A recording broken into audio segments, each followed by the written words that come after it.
الحمد لله رب العالمين، والصلاة والسلام على أشرف رسله وخاتم النبيين وعلى آله وأصحابه وأزواجه وذرياته أجمعين ومن تبعهم بإحسان إلى يوم الدين. أما بعد، فأعوذ بالله من الشيطان الرجيم. بسم الله الرحمن الرحيم. يا أيها الذين آمنوا أطيعوا الله وأطيعوا الرسول وأولي الأمر منكم. وقال تبارك وتعالى: فمن يكفر بالطاغوت ويؤمن بالله فقد استمسك بالعروة الوثقى لا انفصام لها. وقال عليه الصلاة والسلام: يا معشر المهاجرين، خصال إن ابتليتم بهن وأعوذ بالله أن تدركوهن. وقال في هذه الرواية: وما لم تحكم أئمتهم بكتاب الله ويتخيروا فيما أنزل الله عز وجل إلا جعل الله بأسهم بينهم.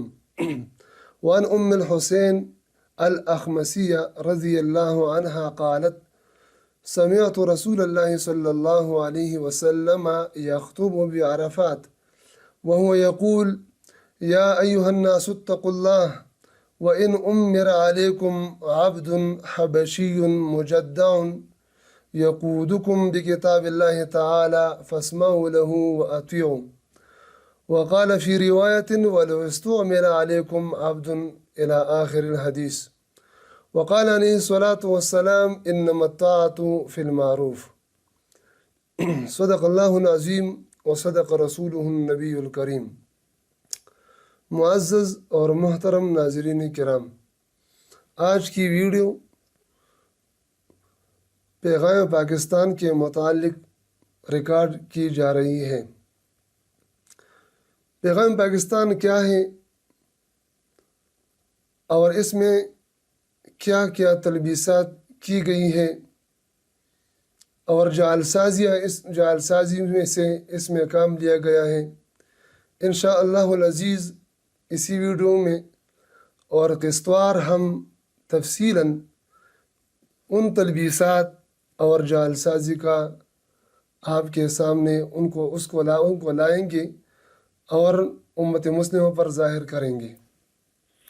پیغام پاکستان 2018 میں حکومت پاکستان کی طرف سے اور ہمارے اوپر مسلط کیے گئے اداروں کی طرف سے ایک ناکام کوشش تھی، جنہوں نے مختلف مکاتب فکر کی علماء کو یکجا کر کے ایک متفقہ فتویٰ صادر کیا، جس کا خلاصہ اور لب لباب یہ تھا کہ پاکستان ایک اسلامی ریاست ہے۔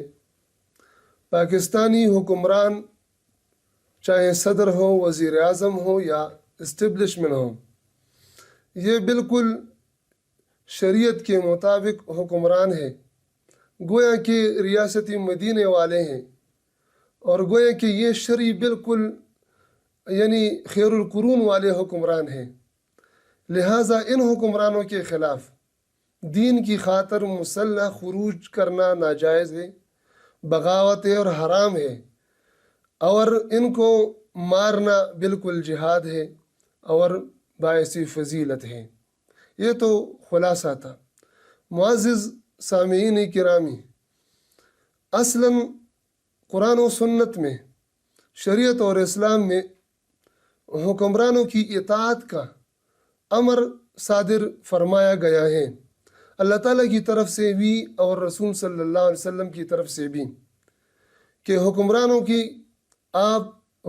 کی طرف سے جو ظلم ہو، زیادتی ہو، جو مشکلات اور مصائب آئے ان کو برداشت کرنا پڑے گا، ان پر صبر کرنا ہوگا، اور انہیں برداشت کر کے ان کی اطاعت کی جائے گی۔ یہ تو دین کی قرآن و سنت کی خلاصہ ہے، لیکن وہ کون سے حکمران ہیں جن کی طرف سے ڈائے گئے مصائب اور مظالم پر صبر کیا جائے گا اور انہیں برداشت کیا جائے گا، ان کے خلاف خروج ناجائز اور حرام ہے؟ کیا وہ نفس مطلق کے حکمران ہیں؟ چاہے جو بھی ہو، جس طرح بھی ہو، نظام جیسا بھی ہو، یا اس میں کوئی قیودات وغیرہ قرآن و سنت اور فقہاء کرام نے لگائے ہیں؟ تو معزز ناظرین کرام، ایک دور وہ تھا جو خیر القرون کا تھا، جو خلافت کا دور تھا۔ تو خلافت اور خیر القرون میں بادشاہ زیادہ سے زیادہ فسق لازمی میں مبتلا ہو جاتے تھے، یعنی نظام تو سارا کے سارا اسلامی ہوتا تھا اور شرعی قوانین نافذ ہوتے تھے، قرآن و سنت کا نفاذ ہوتا تھا، لیکن کبھی کبھار ایک بادشاہ ایک حاکم سے یعنی اپنی ذاتی فسق و فجور میں مبتلا ہوتے، شرابی ہوتا تھا، اسراف کرتے تھے، یا ویسے دوسرے گناہوں میں مبتلا ہوتا تھا۔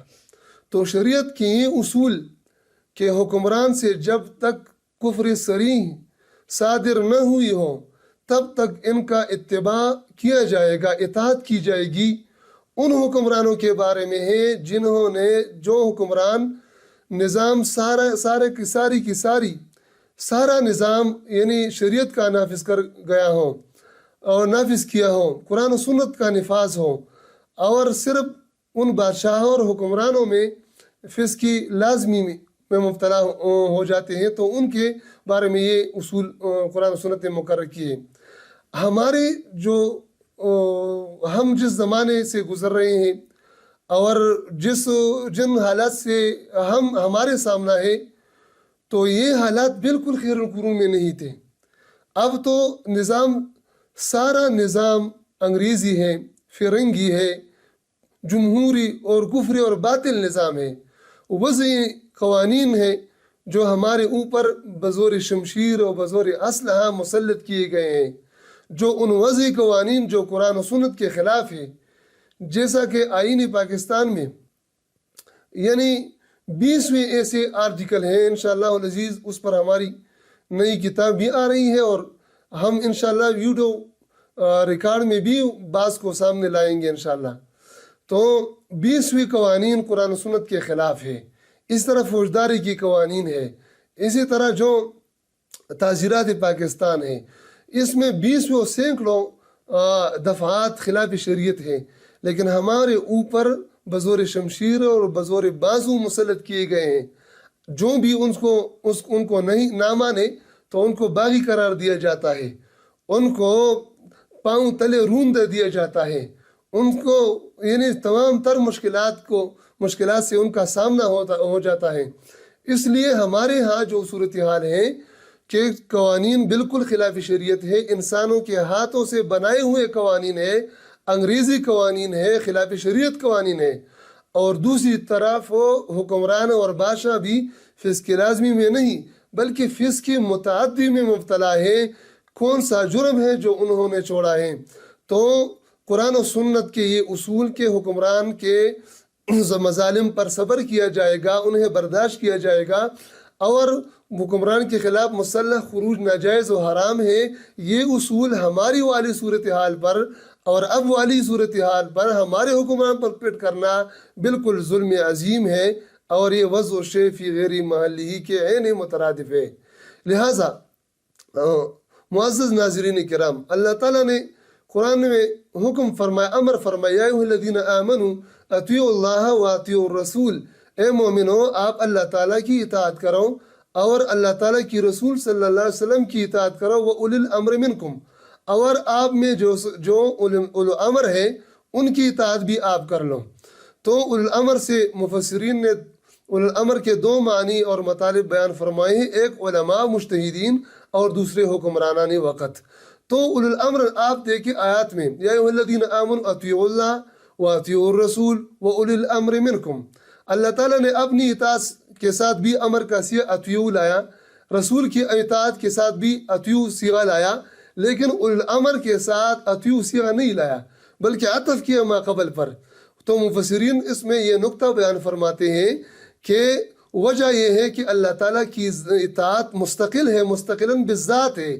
اس طرح رسول صلی اللہ علیہ وسلم من حیث اس کے کہ اللہ کے رسول ہیں، اسی وجہ سے ان کی اطاعت کی جاتی ہے، و اول الامر منکم میں اتیو کی سیغہ اس لیے نہیں لایا کہ مطلقاً ہر حکمران کی اطاعت نہیں ہے، بلکہ ان حکمرانوں کی اطاعت کی جائے گی جو اللہ تعالیٰ اور رسول صلی اللہ علیہ وسلم کی اطاعت اور فرمان بردار ہوں، جو قرآن و سنت کے پابند ہوں، جو قرآن و سنت کو نافذ کرنے والے ہوں۔ جیسے کہ حدیث میں صراحتاً جو حدیث میں نے خطبے میں پڑھی، حدیث میں آتی ہے کہ ام حسین الاحمسیہ رضی اللہ عنہا فرماتی ہے کہ حجت الوداع کی موقع پر رسول صلی اللہ علیہ وسلم سے میں نے سنا کہ عرفات میں وہ فرماتے تھے، حدیث طویل حدیث ہے، پھر اس کے آخر میں یہ الفاظ ہیں، یا ایھا الناس اتقوا اللہ، اے لوگو اللہ سے ڈرو، وَإِنْ أُمِرَ عَلَيْكُمْ عَبْدٌ حَبَشِيٌّ مُجَدَّعٌ، اگر آپ کے اوپر ایک ایسا حبشی غلام جن کا اعضاء کاٹے ہوئے ہو، کمزور کی حالت میں ہو، آپ پر امیر مقرر کیا گیا، وہ لیکن شرط یہ ہے یقودکم بکتاب اللہ تعالی، اور وہ امیر اگرچہ یعنی جسم کے لحاظ سے، نسب کے لحاظ سے وہ ایک غلام ہے، ان کا رنگ کالا ہے، دوسرے احادیث میں بھی آتا ہے حبشی ہے، مجدہ ہے، جن کے اطراف مجدہ اصلاً عربی میں اس شخص کو کہتا ہے جس کا آنکھ، کانٹ اور ہونٹ کاٹے گئے ہوں۔ تو اگر ایسا کمزور مشارحین نے لکھا ہے، محدثین نے، مراد کمزوری کی حالت ہے، یعنی ایک کمزور جسم والا امیر آپ پر مقرر کیا گیا، امیر بنایا گیا، تو ان کی اطاعت فاسمعوا لہ اطیعوا، ان کی سنو، اس کی سنو اور اس کی اطاعت کرو، لیکن شرط کیا ہے؟ یقودکم بکتاب اللہ، جب وہ آپ کو آپ کی قیادت کتاب اللہ پر کرے، آپ پر قرآن و سنت نافذ کرے، آپ کی قیادت اور آپ کی رہنمائی کتاب و سنت، قرآن و سنت کی دی ہوئی اور بیان فرمائی ہوئی اصولوں کے عین مطابق کرے، تو تب اطاعت لازمی ہے، ورنہ ہر امیر کی اطاعت لازمی نہیں۔ آپ صلی اللہ علیہ وسلم نے ایک سریہ بھیجا تھا جہاد میں، تو اس پر جو امیر مقرر کیا گیا تھا، بنایا تھا، اس نے صحابہ سے، مجاہدین سے فرمایا کہ آپ نے تو یہ حدیث سنی ہے، رسول صلی اللہ علیہ وسلم کا یہ حدیث سنا ہے کہ امیر کی اطاعت کرنی ہوگی، تو انہوں نے کہا کہ جی بالکل، تو اس نے کہا کہ لکڑی لاؤ، پھر انہوں نے لکڑی جمع کی، پھر اس کو آگ لگایا، پھر کہا کہ بس میں امیر ہوں، میں آپ کو امر کرتا ہوں اس آگ میں کودو، اس میں اپنے آپ کو ڈالو۔ تو بعض صحابہ نے ارادہ کیا کہ امیر کا امر ہے، لہٰذا ہمیں اس میں کودنا چاہیے، اس میں اپنے آپ کو آگ میں ڈالنا چاہیے، لیکن بعد نے فرمایا کہ نہیں، ہم تو رسول صلی اللہ علیہ وسلم کی اطاعت کے لیے اس لیے آئے کہ ہم نے تو آگ سے ہم بھاگے، آگ سے بھاگ کر ہم رسول اللہ علیہ وسلم کی اطاعت کے لیے آئے، آپ کو پیغمبر مانا اسی لیے کہ جہنم کی آگ سے بچے، اب دنیا میں ہم آگ میں اپنے آپ کو ڈالیں، یہ نہیں ہو سکتا۔ تو بعض نے کہا کہ نہیں، ہم رسول صلی اللہ علیہ وسلم کو جا کر واپسی پر ان سے یہ بات پوچھیں گے، سوال کریں کہ کیا امیر کی ایسی اطاعت ہمارے لیے جائز ہے کہ اپنے آپ کو آگ میں ڈالے؟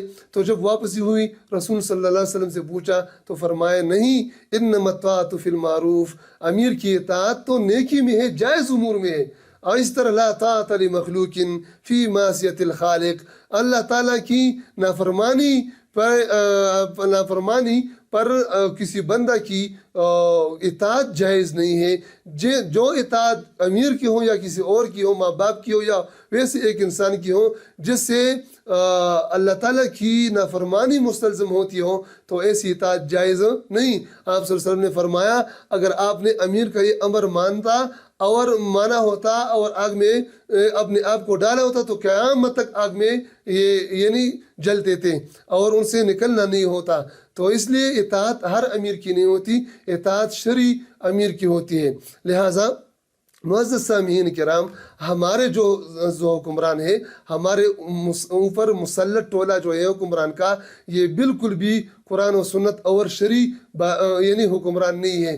رب کعبہ کی قسم، جتنے بھی علماء نے یعنی شریعت پر اور اسلامی نظام پر کتابیں لکھی، آپ دیکھیے یعنی اسباب العزل، وہ کام جن کی کرنے سے حکمران خود بخود معزول ہو جاتا ہے اور واجب العزل ہوتا ہے، ان کو معزول کرنا، ان کو اس عہدے سے ہٹانا واجب ہو جاتا ہے۔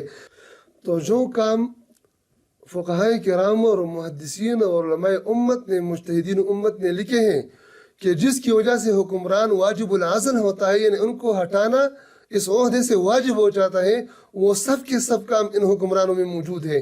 تو علماء سے بھی درخواست ہے کہ اللہ سے ڈرے، روز قیامت اپنے سامنے رکھ کر فیصلہ کرے، کتابیں دیکھے، جتنے بھی فقہاء نے یہ اصول لکھے ہیں ان کو دیکھ لے اور پھر یہ فیصلہ کرے کہ کیا ہمارے حکمران بالاتفاق واجب العزل نہیں، کیا ان کاموں میں یہ مبتلا نہیں ہے جن کی وجہ سے حکمران خود بخود بھی معزول ہو جاتا ہے اور عام امت اور رعایا پر بھی ان کا عزل واجب ہو جاتا ہے، لہٰذا انہیں دیکھ لینا چاہیے۔ بہرحال ہمارے دور کے جو حکمران ہیں یہ بالکل بھی شرعی حکمران نہیں ہے جن کی اطاعت، بلکہ جو قوانین ہمارے اوپر انہوں نے مسلط کی ہیں ان کی اطاعت نہیں بلکہ ان سے بغاوت فرض اور لازم ہے۔ سارے فقہائے کرام نے یہ لکھا ہے کہ جب حکمران اپنے رعایا کو ایک ناجائز امر کرے، حکم کرے، آرڈر صادر کرے تو اس کی اطاعت نہیں بلکہ اس کی نافرمانی، اس سے بغاوت، اسے نہ ماننا واجب ہے۔ لہذا غیر شرعی آئین، غیر شرعی قوانین ہمارے اوپر مسلط کیے گئے ہیں، ان کو ماننا بالکل بھی واجب نہیں بلکہ ان کو نہ ماننا واجب ہے۔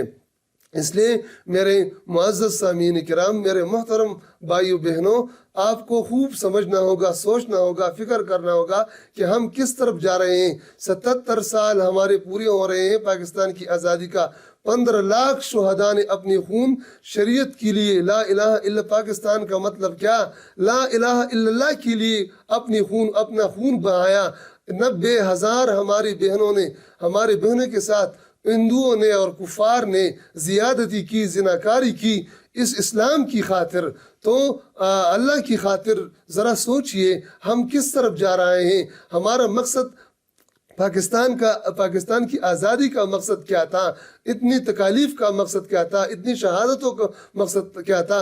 اگر یہ جمہوری اور کفری نظام کے سائے تلے رہنا مقصود تھا تو پھر ان قربانیوں کی ضرورت کیا تھی؟ بس ہندوستان میں یہ ساری چیزیں موجود تھیں، جمہوریت بھی تھی، آئین بھی تھی، کیوں ہم نے اتنی قربانیاں دی؟ اس لیے ہمیں خوب سوچنا ہوگا۔ بہرحال پیغام پاکستان کی طرف آتے ہیں۔ سب سے پہلے تو پیغام پاکستان لکھنے میں، اس فتویٰ صادر کرنے میں اتنی تلبیس سے کام لی گئی ہیں، جعلسازی سے کام لیا گیا ہے کہ اللہ کی پناہ۔ اس لیے جن علماء کی دستخطیں اس پہ موجود ہیں، بعض تو اس میں ایسے علماء بھی موجود ہیں کہ وہ اس پیغام بنانے اور لکھتے وقت وہ موجود نہیں تھے۔ اسی وجہ سے بعض علماء کرام نے تو سوشل میڈیا پر باقاعدہ اس کی تردید بھی کی کہ ہم اس میں موجود نہیں تھے اور یہ ہمارے دستخطیں نہیں ہیں۔ اس طرح بعض ایک طبقہ علماء تو ایسی بھی تھے کہ یہ پیغام پاکستان بنانے اور اس پر دستخط کرتے وقت سے تقریباً 1 سال پہلے فوت ہوئے ہیں۔ تو کیا عالم ارواح سے ان کو لایا گیا دستخط کے لیے؟ یہ تلبیس ہے۔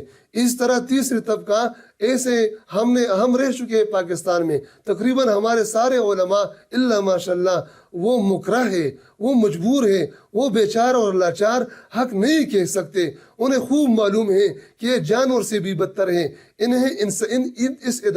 اداروں میں انسانیت بھی نہیں، اسلام تو دور کی بات ہے۔ اس لیے اگر میں نے حق بات کہی تو دوسرے تیسرے دن مجھے ٹوپی پہنائی جائے گی، میں ایسے جگہ لے جایا جاؤں گا کہ میرے موت اور حیات کا کوئی پتہ نہیں، موت اور زندگی کسی کو پتہ نہیں ہوگا کہ یہ زندہ بھی ہے یا مر چکا ہے۔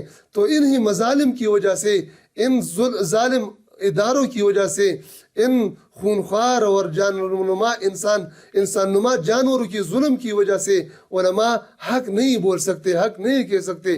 اس وجہ سے ایک طبقہ علماء کا ایسا بھی ہوگا کہ مجبوراً، مکرہن اور زبردستی ان سے دستخط لیے گئے ہیں۔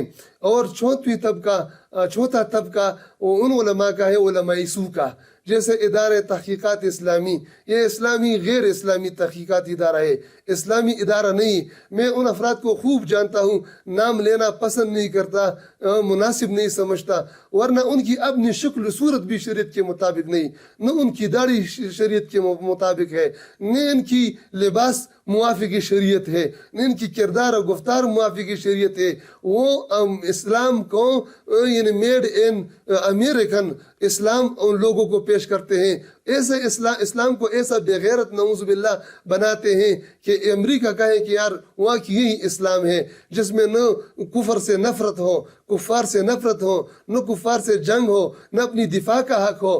بہرحال تو ایک طبقہ، چوتھا طبقہ ان بے ضمیر علماء سو کے جنہیں ابو ہریرہ رضی اللہ تعالیٰ عنہ نے چور اور ڈاکو کہا ہے، یہ چور اور علماء سو، علماء اسلام کے دشمن عبداللہ ابن مبارک رحمہ اللہ فرمایا کرتے تھے حل افسد الدین الا الملوک و احبار سوء و رہبانہا، دین کو اگر برباد کیا ہے تو علماء سو اور پیرائن سو نے۔ تو یہ وہ علماء سو ہیں جو آسمان کے نیچے زمین کے اوپر بدترین مخلوق ہے، جو مسلمان اور اسلام کے اسی لباس میں، علماء کے لباس میں دشمن ہے۔ تو وہ تو اس پر بالکل خوشی مناتے ہیں کہ ہم نے دستخطیں کیے ہیں، اس لیے کہ ان کو دنیا ملتی ہے، مراعات ملتے ہیں۔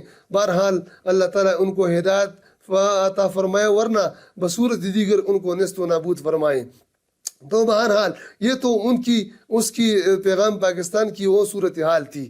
اب میں ان ادارے تحقیقاتی غیر اسلامی اور علماء سے، جن علماء نے دستخطیں بخوشی کی ہے، ان سے چند سوالات کرتا ہوں، باقی انشاءاللہ دوسری قسم میں انشاءاللہ العزیز قسطوار تفصیلی اس پیغام پاکستان پر ہم ویڈیو ریکارڈ کر لیں گے انشاءاللہ، اور رد اس پر قرآن و سنت کی روشنی میں کر لیں گے انشاءاللہ العزیز۔ سب سے پہلے تو یہ ہے کہ 77 سال سے ہمارے اوپر انہی حکمرانوں نے انگریزی اور لاڈ مکالی کا نظام مسلط کیا ہوا ہے۔ کیا آپ نے ابھی تک ایک بیان میں ایک فتویٰ صادر فرمایا ہے کہ یہ غیر اسلامی اور انگریزی و فرنگی نظام ہمارے اوپر کیوں مسلط کیا گئے ہیں؟ کیا پاکستان کی 15 لاکھ شہداء، 90,000 جو عزت ریزیاں اور جو ان کی ہماری بہنوں اور ہماری ماؤں اور ہماری بیٹیوں کی وہ عزت پامال ہو چکی تھی، کیا یہ لاڈ مکالے کے قانون کے لیے؟ آپ علماء سے میں مخاطب ہوں، کیا آپ نے 77 سال میں ایک ایسا فتویٰ صادر فرمایا ہے کہ جو آپ نے جو نظام ہمارے اوپر مسلط کیا ہوا ہے یہ حرام و ناجائز ہے؟ دوسرا سوال، کیا آپ نے اس بارے میں ایک فتویٰ صادر فرمایا ہے کہ 77 سال سے پاکستان میں اللہ کی حدود اللہ معطل ہے، انہی انگریزوں کے غلام، انہی اسلام اور شریعت دشمن اداروں نے حدود اللہ معطل کیے ہوئے ہیں؟ کیا آپ نے ایک فتویٰ صادر فرمایا ہے؟ کیا آپ نے امام محمد رحمہ اللہ کی المبسوط میں، امام سرخسی رحمہ اللہ کی سیر کبیر میں یہ اور ہماری تمام تر فقہاء کرام کی یہ اصول آپ کی نظر سے نہیں گزر چکی ہے کہ جو لوگ ایک محلے والے صرف اذان یا جماعت کی نماز یا وطر چھوڑے اور اس پر اصرار کرے تو ان کے خلاف مسلح جہاد کیا جائے گا؟ امام محمد رحمہ اللہ کا فتویٰ آپ کو نظر نہیں آ رہا؟ جو لوگ 77 سال سے حدود اللہ کو معطل کیے ہوئے ہیں، کیا امام محمد رحمہ اللہ کا یہ فتویٰ ان پر فٹ نہیں ہو سکتا اور درست نہیں آتا؟ تیسری نمبر، ہمارے 77 سالوں سے ہماری شریعت دشمن حکمرانوں نے، اسلام دشمن حکمران نے نظام صلاۃ ترک کیا ہے۔ پاکستان میں نظام صلاح نہیں، نظام صلاح معزز ناظرین، نظام صلاح سے مراد یہ نہیں ہے کہ انفرادی طور پر مساجد زیادہ ہو، مدارس ہو، نماز پڑھنے والے نمازی زیادہ ہو، نہیں، بلکہ باقاعدہ خود حکمران بھی اور اپنے رعایا پر بھی یہ لازم قرار دے کہ 5 وقتہ نماز ضرور باجماعت ادا کرنا ہوگا۔ تو نظام صلاۃ معطل ہے۔ کیا آپ نے ملا علی قاری رحمہ اللہ قاضی ایاز کا یہ فتویٰ نہیں دیکھا کہ جو فرماتے ہیں کہ جو حکمران نظام صلاح کو قائم نہ کرے، ان کو ترک کرے، اس کو ترک کرے، ان کے خلاف بغاوت لازم ہوتی ہے۔ اسی طرح نظام زکوٰۃ پاکستان میں معطل ہے، کیا آپ نے ایک فتویٰ صادر فرمایا ہے؟ اسی طرح نظام شعبہ امر بالمعروف، محکمہ امر بالمعروف و نہی عن المنکر، جو کہ فرض کفایہ ہے، اور آج افغانستان کے علاوہ تقریباً ساری امت اسی گناہ میں مبتلا ہے۔ امر بالمعروف و نہی عن المنکر سے مروجہ تبلیغی جماعت مراد نہیں، اگرچہ یہ بڑا کام ہے، اللہ تعالیٰ ان کو قائم و دائم رکھے۔ ان سے مراد ڈنڈے اور کوڑے سے، یعنی بزور بازو اور بزور کوڑا جو شرعی احکام کا نفاذ ہے ان کا یعنی منوانا ہے اور گناہ سے منع کرنا ہے۔ تو یہ ادارہ کیا پاکستان میں فرض کفایہ معطل نہیں 77 سالوں سے، بلکہ اس پر پابندی ہے۔ آپ دیکھیے آئین پاکستان، جو کام آئین پاکستان کی روح سے لازم نہیں اور جو کام آئین پاکستان کی وجہ کی روح سے جرم نہیں، نہ تو وہ نہ آپ اس کام کو بزور بازو اور بزور طاقت کسی پر یعنی کر سکتے ہیں، نہ ان سے منع کر سکتے ہیں۔ آئین پاکستان نے امر بالمعروف کا محکمہ ختم کرایا ہے، باطل اور معطل کیا ہوا ہے۔ آپ نے کبھی ایک فتویٰ دیا ہے؟ اسی طرح پاکستان میں زنا کے اڈے ہیں، قبہانے ہیں، شراب خانے ہیں، یہ اڈے حکومت کی سرپرستی میں چلتے ہیں، کیا آپ نے اس کے خلاف ایک فتویٰ صادر فرمایا ہے؟ اسی طرح ہمارے اوپر غیر اسلامی پیرنگی اور برطانیہ کا دیا ہوا بنایا ہوا آئین مسلط کیا ہوا ہے، کیا آپ نے ایک فتویٰ ان کے خلاف صادر فرمایا ہے؟ اسی طرح 20 سال افغانستان اسلامی امارت اسلامی افغانستان کے خلاف فرنٹ لائن کا اتحادی بن کر انہی شریعت دشمن فوج اور اداروں اور حکمرانوں نے ہر قسم کا تعاون دے کر کفار کو کامیاب کرانے میں کوئی کسر باقی نہیں چھوڑ دی۔ کیا آپ نے ایک فتویٰ، آپ پوری شریعت میں ایک جزیہ مجھے ایسا بتائیں جس کی روح سے مسلمان حکمران یا مسلمان کا کافر کی صف میں کھڑے ہو کر مسلمان اور اسلامی نظام کے خلاف ان کو ڈانے کے لیے کھڑا ہونا جائز ہو؟ اگر ناجائز و حرام ہے بالاتفاق، بلکہ بعض صورتوں میں تو کفر ہے، تو کیا آپ نے ایک فتویٰ ان حکمرانوں کے خلاف 20 سالوں میں صادر فرمایا ہے؟ اسی طرح سینکڑوں مساجد، انہی شریعت دشمن فوج اور اداروں نے سینکڑوں مساجد کو ویران و برباد کیا، ویران و اجاڑ کیا، بمبار کیا، مدارس کو ویران و اجاڑ اور بمبار کیا، قرآن کو گندی نالیوں میں بہایا گیا اور توپوں سے مارا گیا۔ کیا آپ نے ایک فتویٰ ان کے خلاف صادر فرمایا ہے؟ اسی طرح ہزاروں بے گناہ، ابھی تک ہزاروں لوگ جس میں مرد بھی شامل ہے، عورتیں بھی شامل ہے، بوڑھے بچے سب شامل ہیں، ابھی تک بے گناہ لاپتہ ہے۔ کیا آپ نے ان کی حمایت کی خاطر ان ظالم دشمن کے خلاف، ان ظالم فوج اور حکمرانوں کے خلاف ایک فتویٰ صادر فرمایا ہے؟ اسی طرح 77 سالوں سے ملک پاکستان میں سود باقاعدہ قانوناً جاری ساری ہے، کیا آپ نے ایک فتویٰ جاری فرمایا ہے؟ اسی طرح ہزاروں مسلمانوں کی بے گناہ اور معصوم قبائل کی مسلمانوں کی شریعت چاہنے والوں کی خون بہایا گیا، کیا آپ نے ان کے خلاف کوئی فتویٰ دیا ہے؟ ایک ہی روز پر یہ ظلم عظیم آپ دیکھیے، ایک ہی روز پر ایک عیسائی بھی مر جاتا ہے مسلمانوں کے ہاتھوں، ایک غیرت مند مسلمانوں کے ہاتھوں، تو ان کے لیے ہمارے علماء عیسائی کونسلیٹ جاتے ہیں، انگلش میں بیانات دیتے ہیں۔ اسی روز ایک کراچی میں ایک مظلوم بے گناہ کالج کا نوجوان گلاب سا لڑکا فوج اور رینجر کے ہاتھوں شہید کیا جاتا ہے، ان کے خلاف ایک جملہ بھی نہیں بولا جاتا۔ یہ انصاف ہے کیا؟ اللہ تعالی ہم سب کو انصاف کی نظر سے غور و فکر کرنے کی توفیق عطا فرمائے۔ لہٰذا میں پھر آخر میں گزارش کرتا ہوں، جتنے ہمارے سامعین ہیں، دیکھنے والے ہیں، علماء ہیں، عوام ہیں، کہ ہمارے موجودہ حکمران، اللہ کو گواہ بنا کر میں یہ بات کہہ رہا ہوں، شریعت کی نظر میں بالکل بھی یہ شرعی حکمران نہیں ہے، یہ واجب العزل ہے، ان کو ہٹانا واجب ہے۔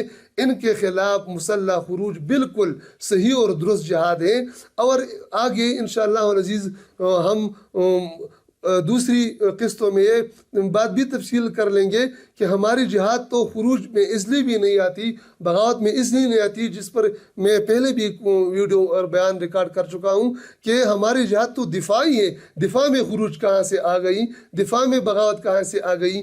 تو اللہ تعالی ہم سب کو راہ راست پر چلنے کی توفیق عطا فرمائے اور علماء حق اور اہل حق کے سب میں کھڑا کرنے اور انہی کے سب میں دین کی نشر و اشاعت، دین کی سربلندی کے لیے محنت کرنے، جہاد کرنے کی توفیق فرمائے۔ اللہ تعالیٰ سبحانہ و تعالی ہم سب کو دجالی نظام، دجالی فوج، دجالی حکمران اور دجال کے پیروکار حکمرانوں کی صفوف سے محفوظ فرمائے۔ وآخر دعوانا ان الحمد للہ رب العالمین۔